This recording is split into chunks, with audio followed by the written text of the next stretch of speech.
Good morning বন্ধুরা। তো আমি অ্যাপস ক্যাবে কতগুলো অ্যাপসে গাড়ি চালাই, কোথায় কোথায় কোন অ্যাপসে ডিমান্ড থাকে, কোন অ্যাপস চালালে তোমরা সুবিধে বা কোন অ্যাপসে সবথেকে বেশি ভাড়া পাওয়া যায়, সেটা পুরোই ভিডিওর মধ্যে আছে। তোমরা অবশ্যই ভিডিওটা দেখো। যারা নতুন চালাচ্ছ বা চালাবে ভাবছো তারা অবশ্যই ভিডিওটা দেখো, তোমাদের কাজে লাগবে, খুব কাজে লাগবে। ঠিক আছে?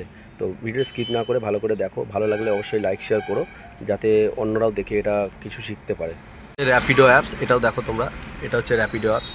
তো এটা আমি এখন যেখানে আছি সেখানটা সার্ভিস অ্যাভেলেবেল নয়, যার জন্য তোমরা দেখবে এখানে সার্ভিস অ্যাভেলেবেল নয় বলে এখানে লেখা উঠছে location is not service available for you. আচ্ছা, তো এটা হচ্ছে কলকাতার মধ্যে, এটাতে ইন্টারসিটি নেই, কিন্তু সিটির মধ্যে রেট খুব ভালো দেয়, খারাপ না, আর এদের কমিশনটাও কম। তো এটাও তোমরা চাইলে চালাতে পারো। তো এখানে ভালো করে দেখো, এটা হচ্ছে ইন ড্রাইভ। এটা হচ্ছে ইন ড্রাইভ। আমি এটাকে ছোট করি তাহলে তোমরা বুঝতে পারবে। এই দেখো, এই যে লোগোটা দেখতে পাচ্ছ, এটা হচ্ছে ইন ড্রাইভ। পাশেরটা আছে যাত্রী সাথী। ইন ড্রাইভটা খুলে দেখাবো তোমাদের। এটা ইন ড্রাইভ। এটা বুকিং, মানে এদের নিয়ম হচ্ছে যেখানে যেখানে বুকিং থাকবে এখানে ভেসে উঠবে। যদি ডিমান্ড থাকে সব কত দূর ডিস্টেন্সের বুকিংটা পিক আপ করতে হবে, কত রেট, তুমি আবার তাকে অফার করতে পারো রেট, যে এই রেট পোষাচ্ছে না, তোমার সামনে রেট ভেসে উঠবে, তোমরাও মনে করলে সেই রেটটা তাদের অফার করতে পারো। কাস্টমার যদি অ্যাকসেপ্ট করে তাহলে খুব ভালো। আর ইন ড্রাইভে টোল ট্যাক্স অ্যাড হয় না, এগুলো তোমাদের বলে কাস্টমারকে বলতে হবে যে টোল ট্যাক্সে যদি সাইড দিয়ে রাস্তা থাকে, সাইড দিয়ে যদি বলে যে না সাইড দিয়ে যেতে হবে যাবে, আর যদি বলে টোল দিয়ে যেতে হবে তাহলে টোলটা আলাদা করে কালেক্ট করে নেবে। এটা হচ্ছে ইন ড্রাইভ। আর এর ডিমান্ড বেশিরভাগটাই নিউ টাউনের দিকে তোমরা পাবে, বা আউটের দিকেও কিছু কিছু জায়গায় পেয়ে যাবে। ঠিক আছে? আর আউট স্টেশন ইন ড্রাইভে তোমরা যাবে না, প্রচুর রেট কম, হাজারের বেশি রেট ওঠে না। ঠিক আছে? এটা যাত্রী সাথী। এই অ্যাপসটাও খুব ভালো, এর রেটও খুব ভালো। তো এটাতেও তোমরা যেতে পারো। এর এসি নন এসি দুটোই অপশান আছে। যখনই গাড়ির বুকিং ঢুকবে, বুকিং ঢোকা হয়ে গেলে তোমার কাস্টমারের কাছে গেলে তোমাকে পিক আপ লোকেশন বা ড্রপ লোকেশন দুটোই দেখিয়ে দেবে, রেট দেখিয়ে দেবে, আর যেটা দেখাবে সেটাই দেবে। এখানে ওটিপির অপশান আছে।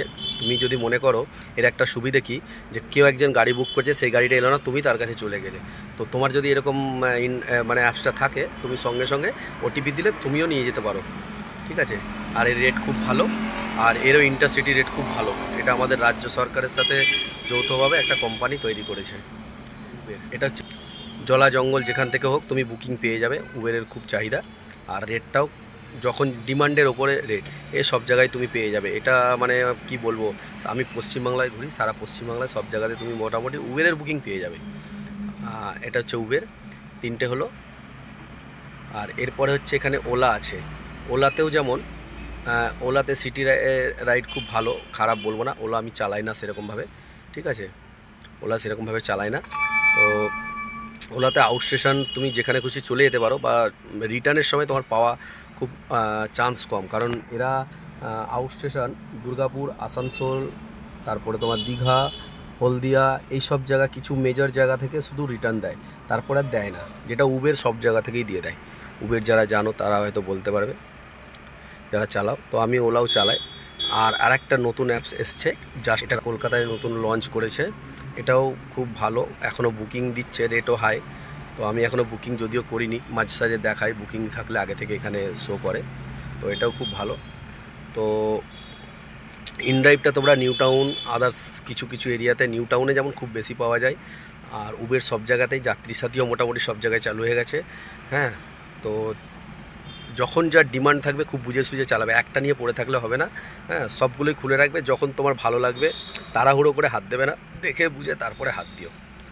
তো বন্ধুরা, আমার এই ভিডিওটা যেসব ভাইরা গাড়ি চালাচ্ছ তাদের জন্য, বা যারা নতুন নেবেছো, নতুন নামবে ভাবছো তাদের জন্য। ধন্যবাদ।